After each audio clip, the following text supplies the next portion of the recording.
Utah Utes in here. No Arizona Wildcats, but the top time coming out of prelims, if I'm not mistaken, we'll double check, was an Arizona Wildcat. Deacon Gutschall in 1 for TCU.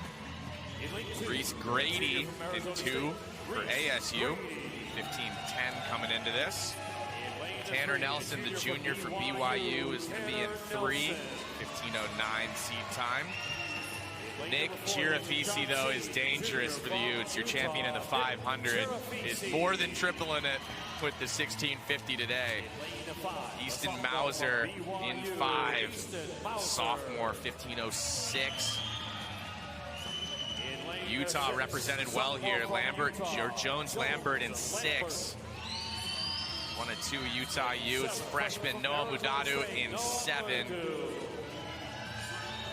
And then the senior for TCU, Aaron Wilms, rounds out your 1650 top heat. Nick Chirafisi entered at 15:00:54, but I've got a feeling he might go sub 15 based on his 500.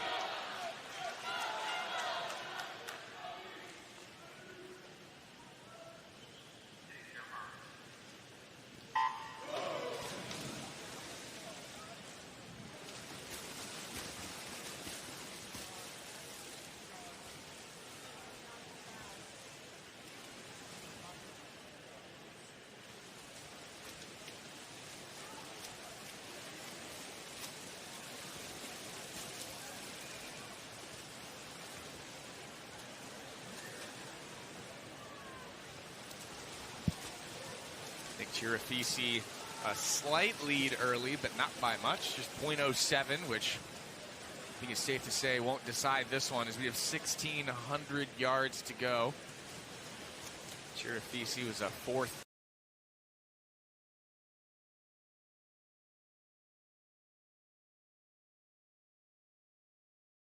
They put together a great meet out here.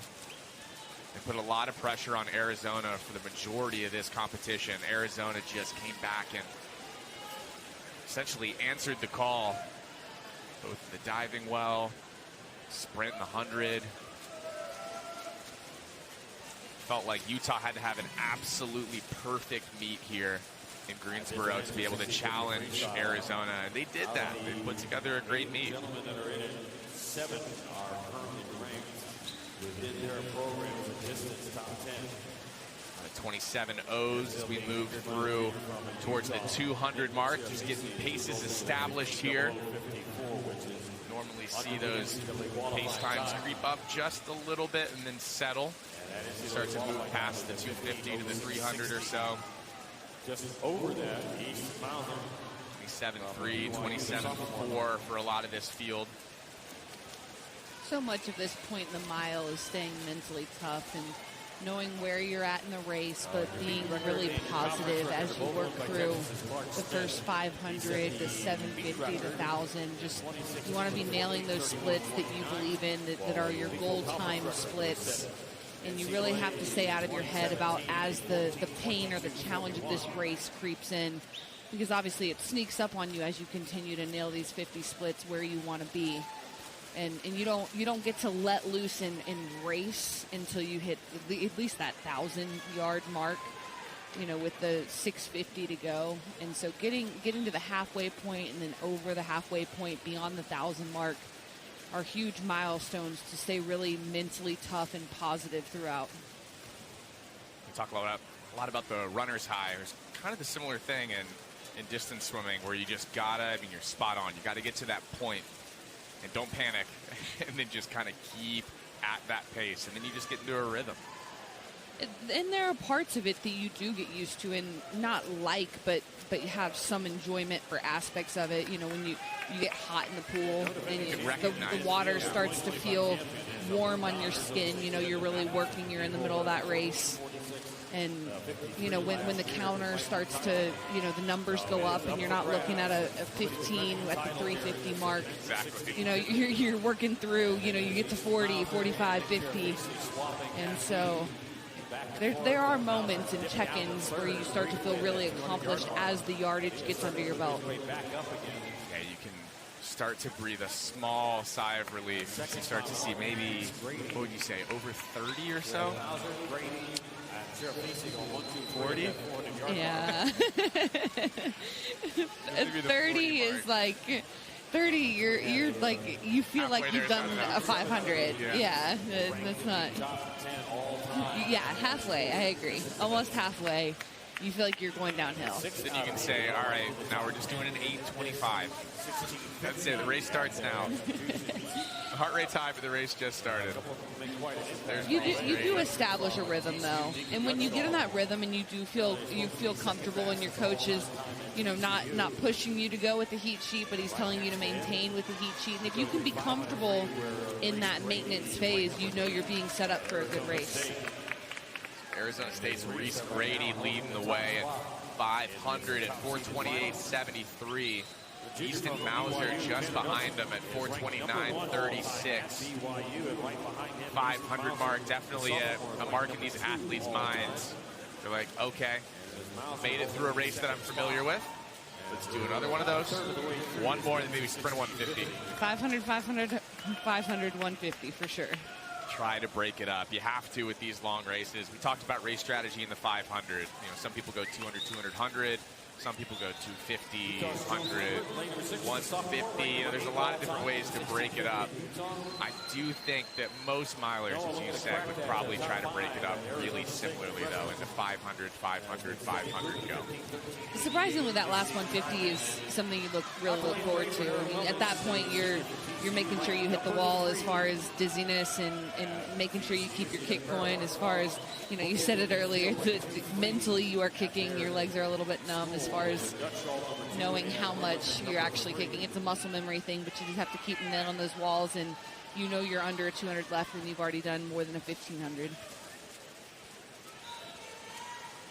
We got a fun battle heating up here in lanes 2, 5, and 7. A long way to go.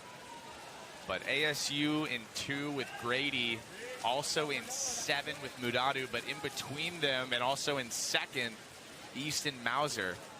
Mudadu 27.1 on that last 50. Grady's been down in the 27.2 range for most of this.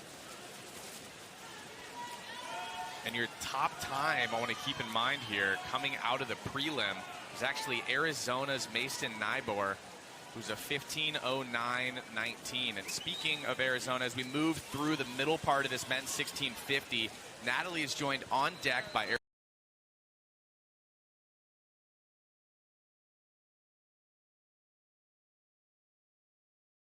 What stood out to you about her success here at Big 12s this year? Just her composure. It's really difficult to have to dive a prelim and then a final back to back to back to back. So anytime you can make, honestly, 3A finals, you've done a really good job here. Definitely. What is your message for her tonight? It's pretty simple. This is obviously the last final of her conference championship career. I wanted to leave it all out on the pool. Winning, in my opinion, has always been a byproduct of all the small little things that you can do. And if she can do some of these small things, she's got a pretty good chance tonight. Her senior year, as you mentioned, what has she meant to your program? She's the anchor, especially on the diving side. Obviously, we've got a ton of talent between Arizona and swimming and diving, but she's our best, and she's proving that here at Big 12 Championships here in Greensboro. Arizona is second in the team standings on both the men's and the women's side. How much momentum could a win from Zara tonight mean for the program? We're nearly done, right? But every single time you watch an A final here on the diving side, you see the masses, meaning most of the swimmers come over from our program and support. Anytime you can get a podium finish, it's called medal momentum. So you get one medal, you get a second, you get a third, you get a fourth. It can really jumpstart a relay to close out this conference championship. In prelims, she had 3 dives over 60 points. She had great preliminaries. Are there any dives that you're kind of circling or focusing on for her to really nail in this final event? I want to start off well with the 405 to set the tone, and then the linchpin of the contest will be the 107. If she can put that down, she's got a pretty good chance. This is your second year being in the Big 12 Conference. How has it been for you? It's a change, you know, like I grew up in the Pac-10, you know, obviously it was formerly the Pac-8. Then it turned into the Pac-12, and now I'm in the Big 12 Championship. But there's a lot of good talent in this pool deck, and so it's just one dive at a time. The diver's up there warming up, so we'll let you get out there. Thanks for the time. Appreciate it. Always fun to get some insight from the people who are there every day. Anytime you can talk to a coach, it's just fun to get to hear their perspective on these athletes and give you a little bit of a peek behind the curtain, because we're watching a race that takes 16 minutes or so, but it's going to take months to be able to put together the endurance required. We're going to step to a break as these men move through the 1,000 point here. We'll be back right after this. All you got to do is go, what's up? What's that? Go practice. Yeah! Yes! No more sad sack. Full-on fun sack. That's what I'm talking about. Yeah! Here we go. On March 6th comes Pixar's funniest movie ever. Attend me as I pupate. That was gross. Disney and Pixar's Hoppers, rated PG. Nothing like a day in the job to remind you how quickly life can change. Get out of there. Get away from the men! We'll stay strong. What time is it? It's time for something magnificent. Something big. Something with a purpose. The Oscars, live March 15th on ABC and Hulu. Hosted by me, Conan O'Brien. Special Agent Will Trent. This killer's underestimating you. Good. They won't even see you coming. What now? We get him. Hello, America. In Nate Bargatze's new game show. You don't need to know the right answers, just what most Americans think is right. It's not about being the smartest. Who reads the encyclopedia? I read it every day. You just have to be the most average. We asked 100 average Americans which of these would be the worst to have as a younger sibling. Werewolf. Is it because you look like a werewolf? The Greatest Average American. Wednesdays on ABC. It's an amazing game. This thriller. With deadly efficiency. What a finish. A very big argument that he is the best player on the planet. So we're back with this men's 1650 top heat, where Nick Chirafisi made a obvious move at the 1,000 point of this race and has not looked back. This is kind of what we felt in the 500 around the 250, but just triple the distance and change. And he's 26.9, picking up over a second on the Paris Sun Devils in 7 and 2 each 50. Nick Chirafisi made a decision at the 1,000 that this was going to be his race.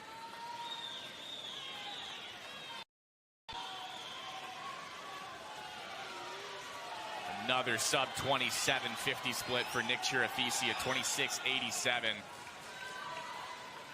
A 27.6 for Noah Mudadu as ASU holds on to second and third.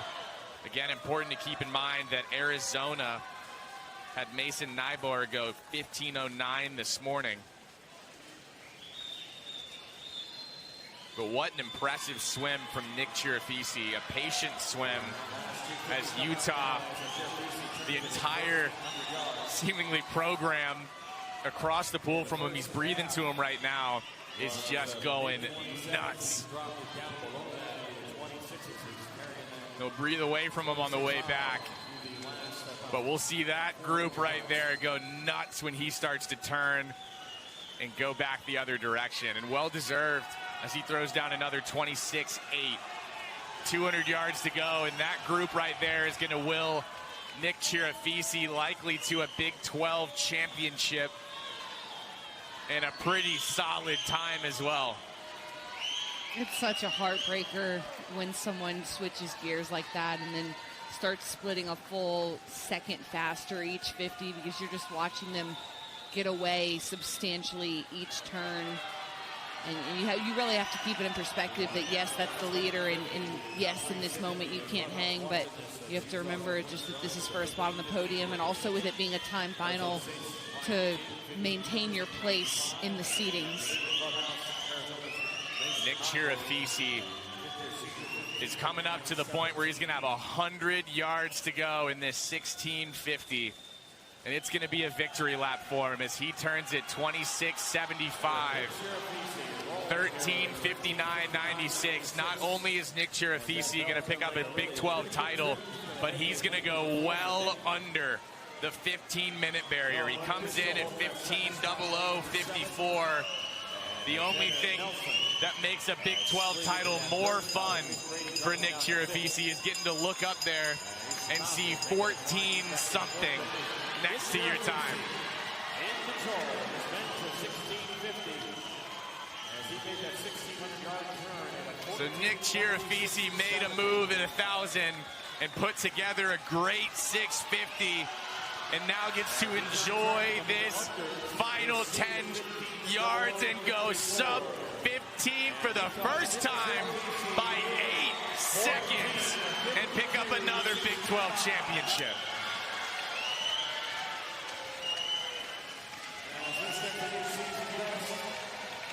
One more fun thing to call out. Nick Chirafisi, just for the first time, right in front of you, looked at the scoreboard to see what he went. Step one, small celebration. Step two, look at your crowd cheering for you. Look at the parents, and then check your time. I like that. A win's a win. More people need to operate that way. Swimming is such a time-obsessed, rightfully so, sport. That so often you're more concerned with the time you went down to the 100th than you really are about the placement in the heat, because you race yourself, and he did a great job of racing himself for an 8-second best time. That's something that only happens in the mile at this level, which just makes it so rewarding to get that huge victory, conference title, best time, really fast time overall.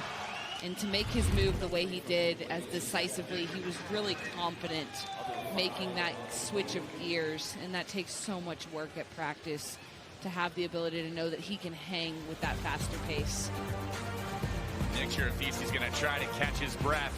We'll hand out an award, and then 200